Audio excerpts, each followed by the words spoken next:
আর অন্যদিকে রবিবার সন্দেশখালী যাচ্ছেন রাজ্যের 3 মন্ত্রী সুজিত বসু, ব্রাত্য বসু এবং পার্থ ভৌমিক।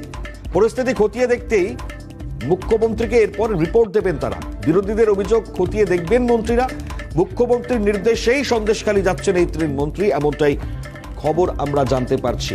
এখন তারা পরিস্থিতি খতিয়ে দেখে মুখ্যমন্ত্রীকে রিপোর্ট দেবেন বলে আমরা জানতে পারছি।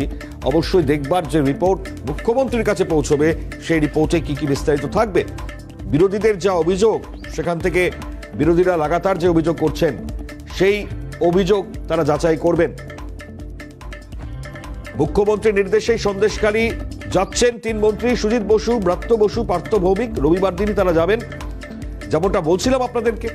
কারণ একে একে আপনারা দেখতে পাচ্ছেন যে অনেকেই যাচ্ছেন, এবং বিশেষ করে যেটা সব থেকে বড় বিষয়, কেন্দ্রের যে প্রতিনিধি দল তারা পৌঁছতে পারেননি গতকাল।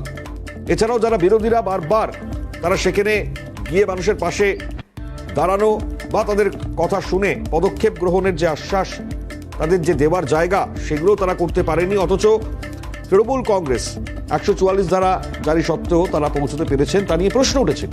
আর এবার সন্দেশখালীতে রাজ্যের 3 মন্ত্রী তারা যাবেন রোববার, এমনটাও খবর সামনে আসছে।